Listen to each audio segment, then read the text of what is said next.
Wait for you পর্ব ৫ লেখিকা তানিয়া খাতুন। সন্ধ্যা নেমেছে, আকাশে হালকা নীলচে ছায়া, পাখিরা ঘরে ফিরছে। রুহি আর সিমরান অনেক আগেই বাড়ি ফিরে এসেছে, কিন্তু সারাটা পথ জুড়ে রুহি একটাও কথা বলেনি। সিমরান নিঃশব্দে বিছানায় বসে আছে, নিজের ভুলটা বুঝে ফেলেছে সে। ভীষণ অপরাধবোধে ভুগছে, তবু রুহির মুখ থেকে সত্যিটা জানার তীব্র ইচ্ছা তার ভিতর জ্বলে উঠছে। রুহি চেয়ারে বসে আছে, সামনে বই খোলা, মুখটা নিস্তব্ধ, চোখ দুটো বইয়ের পাতায়, কিন্তু মন যেন দূরে কোথাও। ধীরে ধীরে সিমরান রুহির দিকে তাকিয়ে বলে, রুহি, এই রুহি, সরি রে, আমি ইচ্ছে করে করিনি, একদমই বুঝতে পারিনি এমনটা হবে। বল না, কৃষ তোকে কি বলেছে? কিছু কি করেছে? আমি জানলে হয়তো কিছু করতে পারতাম। রুহি কোনো উত্তর দেয় না, চুপচাপ বইয়ের পাতায় চোখ রেখে বসে থাকে, মনে হয় শব্দগুলো পড়ছে কিন্তু বোঝার চেষ্টা করছে না কিছুই।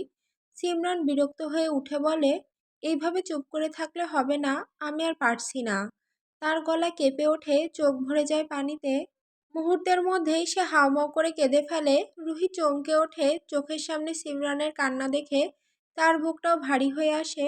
দ্রুত উঠে এসে পাশে বসে সিমরানের কাঁধে হাত রাখে। এই এই, কি হলো তোর, এমন করে কাঁদছিস কেন? আমি জানি আমার ভুল হয়েছে, কিন্তু তুই একটাও কথা বলছিস না। বল তো, তোদের মধ্যে আসলে কি হয়েছে? রুহি দীর্ঘশ্বাস ফেলে ধীরে বলে, আচ্ছা আচ্ছা বলবো, কিন্তু তুই কান্না থামা আগে। সিমরান চোখ মুছে বলে, ঠিক আছে, এখনই থামাচ্ছি, এখন বল। রুহি একটু থেমে হাসে, বলবো ঠিকই, কিন্তু যেভাবে তুই আমাকে এই বিপদে ফেলেছিস, তেমনি তুই এখন এর সলিউশন বের করবি।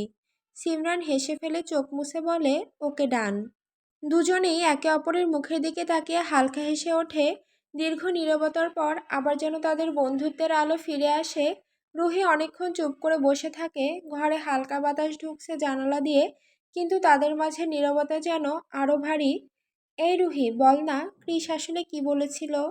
রুহি একটু দ্বিধায় পড়ে যায়, চোখ নামিয়ে বলে, ও ওই চিঠিটা পড়ার পর উনি বলল, লাভ ইউ টু বাটারফ্লাই। সিমরানের মুখে একদম অবিশ্বাসের ছাপ। কি? কৃষ তোকে এটা বলেছে? ও মজা করছিল নাকি? রুহি ধীরে মাথা নাড়ে, মুখে কোনো হাসি নেই। না, উনি একদম সিরিয়াস ছিল। একটু থেমে গলা ভারী হয়ে যায় তার। কিন্তু আমি ওনাকে ভালোবাসি না সিমরান, একটুও না। সিমরান অবাক হয়ে তাকিয়ে থাকে, তাহলে তুই ওকে সেটা বলিসনি কেন? রুহি নিঃশ্বাস ফেলে, ওনার সামনে দাঁড়িয়ে কিছু বলার মতো সাহস পায়নি। ওনার চোখের দিকে তাকাতে গেলেই মনে ভয় পাই। তাহলে এখন কি করবি?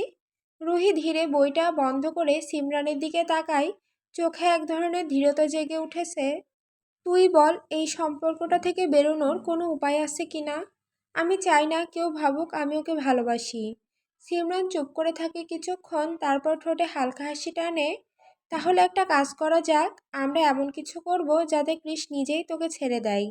রুহি অবাক হয়ে তাকায়, মানে? মানে, ও যেন ভাবে তুই ওর জন্য একদম ঠিক না, তুই ওর পেছনে না ঘুরে নিজের মতো থাকবি, একটাও রিয়াকশন দিবি না, আর কলেজে যত পারবি ছেলেদের সাথে কথা বলবি, দেখবি ওর আগ্রহ নিজের থেকেই কমে যাবে। রুহি দীর্ঘশ্বাস ফেলে বলে, তুই নিশ্চিত এটা কাজ করবে? সিমরান আত্মবিশ্বাসের সঙ্গে বলে, একদম, ছেলেরা যখন পাত্তা পায় না তখনই তো বিরক্ত হয়ে দূরে সরে যায়।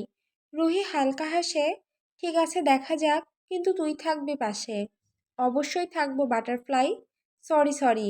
রুহি চোখ বড় করে বলে, এই নামটা আর মুখে আনবি না। দুজনেই হেসে ফেলে, কিন্তু রুহির মনে তবু একটা অজানা দুশ্চিন্তা রয়ে যায়, যদি সহজে না ছাড়ে। রাত 12টা 30, পুরো শহর তখন নিদ্রায় ডুবে, চারপাশে এক অদ্ভুত নীরবতা, শুধু মাঝে মাঝে দূরে কুকুরের ঘেউ ঘেউ শোনা যায়। রুহি গভীর ঘুমে তলিয়ে আছে, হঠাৎ তার বালিশের পাশে রাখা ফোনটা কেঁপে ওঠে। স্ক্রিনে আলোর ঝলকানি, শঙ্খে বাজতে শুরু করে রিংটোন। অর্ধনিন্দায় চোখ খুলে রুহি ফোনটা কানে তোলে। হ্যালো, কে? ওপাশ থেকে ঠান্ডা গলায় ভেসে আসে এক পরিচিত কণ্ঠ, তাড়াতাড়ি নিচে আসো বাটারফ্লাই। কে রে তুই? আমি কেন নামবো নিচে? এটা রাত 12টা পেরিয়েছে। কৃষ রাগে, তোর ভাতার বলছি মধু খেতে এসেছি, তাড়াতাড়ি আয়। বলে ফোন কেটে দেয় কৃষ। রুহির ঘুম এক ঝটকায় উড়ে যায়, রুহি চমকে উঠে বসে পড়ে। হৃৎপিণ্ড জোরে ধকধক করছে। হাই আল্লাহ, এই লোকটা আমার ফোন নাম্বার পেল কোথা থেকে? পাশ থেকে সিমরানের ঘুম জড়ানো গলা শোনা যায়, কি হলো রে, চিৎকার করছিস কেন? কৃষ কৃষ ফোন করেছিলেন, বলছেন নিচে যেতে। সিমরান অবাক হয়ে, কি, কোথায়, কবে এলো? বসে নিচে আছে, আমাকে ডেকেছে। সিমরান বিছানা থেকে উঠে, তুই যাস না বুঝলি, এখনই ফোনটা অফ করে ঘুমিয়ে পড়। ও যদি নিচে থেকেও থাকে, গার্ডরা আছে, ও ঢুকতে পারবে না, এটা তো লেডিস হোস্টেল। রুহি একটু ভেবে বলে, তুই ঠিক বলেছিস, আমি না গেলে নিশ্চয়ই ও নিজে থেকে চলে যাবে। রুহি ফোনটা বন্ধ করে দেয়, তারপর নিঃশব্দে আবার শুয়ে পড়ে, কিন্তু ঘুম আর আসে না। বারবার কানে বাজতে থাকে সেই কণ্ঠস্বর, বাটারফ্লাই তাড়াতাড়ি নিচে এসো। ঘড়ির কাঁটা এগোয়, কিন্তু রুহির মন অদ্ভুত এক অস্থিরতায় ঘেরা থাকে। বাইরে দূরের বাতাসে হালকা মোটর বাইকের শব্দ ভেসে আসে, মনে হয় কেউ সত্যি নিচে দাঁড়িয়ে আছে। প্রায় অনেকক্ষণ কেটে গেছে, রুহি আবার গভীর ঘুমে তলিয়ে গেছে। হঠাৎ যেন তার মনে হলো তার মুখের উপর কারো গরম নিঃশ্বাস পড়ছে। ঘুমের ঘোরে সে একটু পাশ ফিরতেই টের পায় কেউ যেন আলতো করে তার মাথায় হাত বুলিয়ে দিচ্ছে। এক মুহূর্তে রুহির বুক ধড়ফড় করে উঠল, চমকে উঠে বসে পড়ে সে। চোখ খুলে পাশের দিকে তাকাতেই যা দেখে, রুহির গলা শুকিয়ে গেল। ভয়ে তার চোখ বড় হয়ে গেল, নিঃশ্বাস গলায় আটকে গেল। বাটারফ্লাই। রুহির বুকের ধুকপুকানি বেড়ে যায়। আপনি আপনি এখানে কি করে এলেন? তোতলাতে তোতলাতে বলে, সিমরান কোথায় গেল? কৃষের হাসিটা আরো গভীর হয়, চোখে যেন আগুন জ্বলে ওঠে। হঠাৎই সে ঝুঁকে রুহির গলা শক্ত করে চেপে ধরে। বাটারফ্লাই, তোকে বলিনি এখন থেকে যা করবি আমাকে জিজ্ঞেস করে করবি? তুই আমাকে না জিজ্ঞেস করে ঘুমিয়ে পড়লি? একবারও ভাবলি না আমি নিচে তোর জন্য অপেক্ষা করছি? রুহির মুখ লাল হয়ে যায়, শ্বাস নিতে পারছে না, হাত দিয়ে কৃষের বুক ঠেলতে থাকে। চোখ আধখোলা হয়ে যায়। ঠিক তখন কৃষ হাত ছেড়ে দেয়। সে সামনে রাখা গ্লাসটা হাতে তুলে নিয়ে বলে, নে জল খা।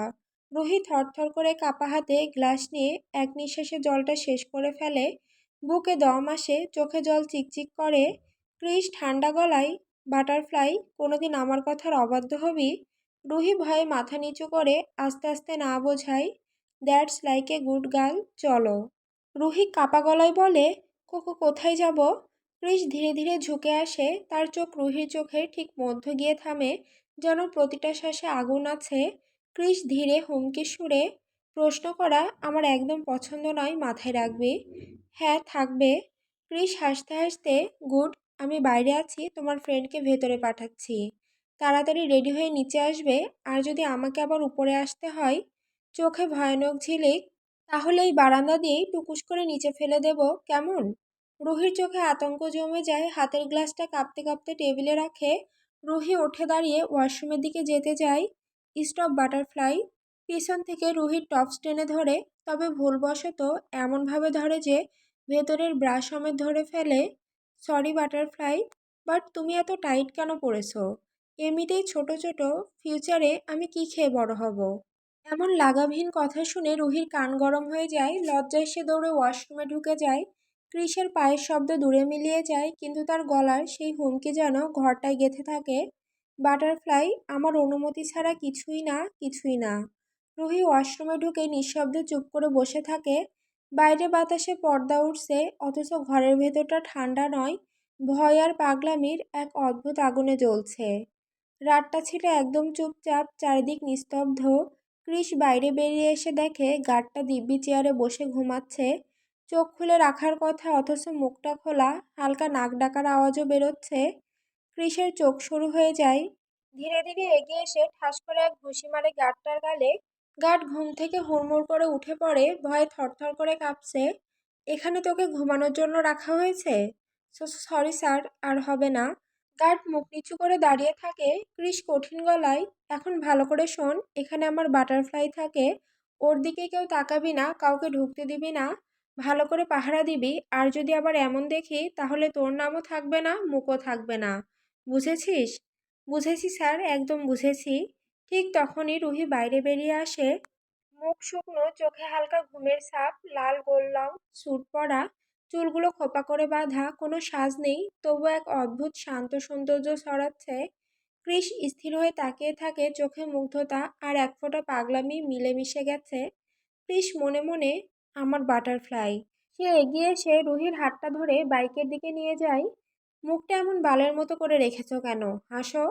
রুহি মুখ তুলে তাকায়, জোর করে একটু হাসার চেষ্টা করে, কিন্তু হাসিটা আসে না।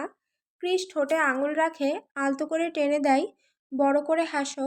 এরপর একটানে রুহির করা খোপা খুলে দেয়। কোমর পর্যন্ত লম্বা চুল পিঠে ছড়িয়ে পড়ে।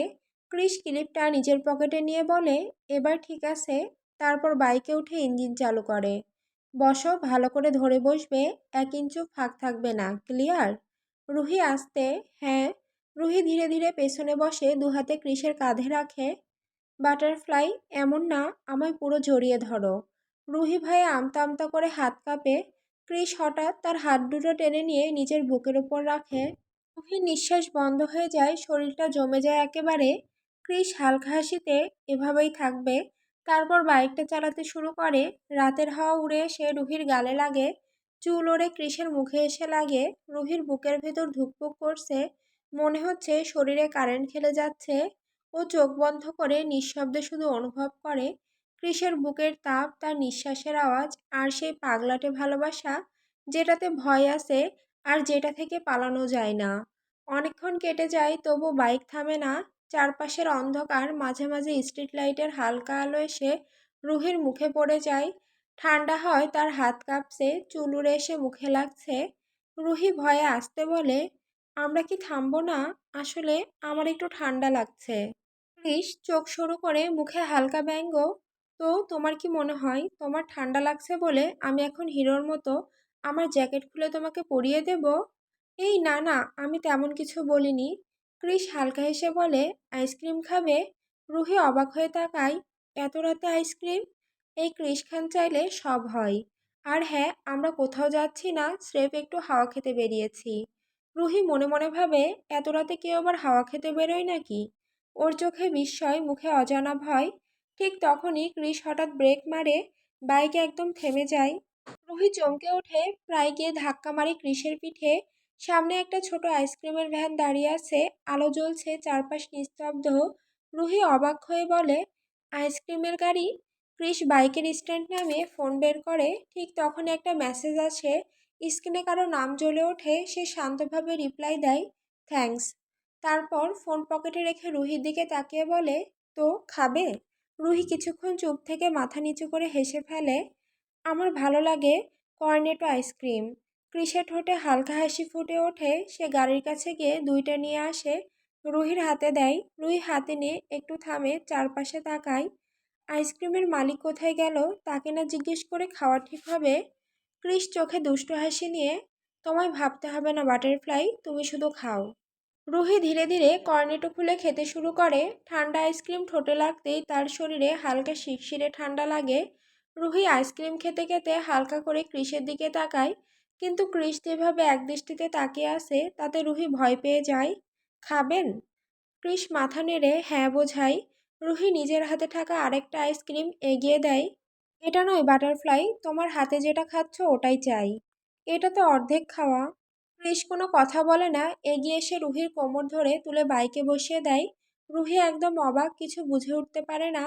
ক্রিস দুহাতে রুহির মুখটা ধরে সামনে টেনে আনে। তারপর রুহির হাত থেকে আইসক্রিমটা নিয়ে আলতো করে ওর ঠোঁটে লাগিয়ে দেয়। রুহি ভয়ে চোখ বন্ধ করে ফেলে, তার মুখ দিয়ে কথা বেরোয় না। ক্রিস ঝুঁকে আসে, রুহির ঠোঁটে লেগে থাকা আইসক্রিমের অংশটা নিজের ঠোঁটে নিয়ে নেয়। রুহির শরীর কেঁপে ওঠে, নিঃশ্বাস বন্ধ হয়ে আসে। তারপর ক্রিস হঠাৎ রুহিকে শক্ত করে বুকে টেনে নিয়ে বলে, এটুকুতেই যদি এত কাঁপো, তাহলে বাকিটা করলে তো ভূমিকম্প তুলবে। রুহি চুপ করে থাকে, শরীর কাঁপছে, ঠোঁট কাঁপছে। ক্রিস তার মাথার পাশে মুখ রেখে গম্ভীর গলায় বলে, ভয় পেও না, আমি তো আছি। রুহি কিছু বলে না, শুধু ধীরে ধীরে মাথা নিচু করে চোখে জল জমে ওঠে। রাতের ঠান্ডা হয়, বাইক আবার চালু হয়। দুজনের মধ্যে অদ্ভুত এক নীরবতা ছড়িয়ে পড়ে। রুহির হাত ক্রিসের বুকে শক্ত করে ধরা, আর ক্রিসের চোখে একরাশ পাগলামি, যেখানে ভয়, জেদ আর অনুভূতি একসাথে মিশে গেছে।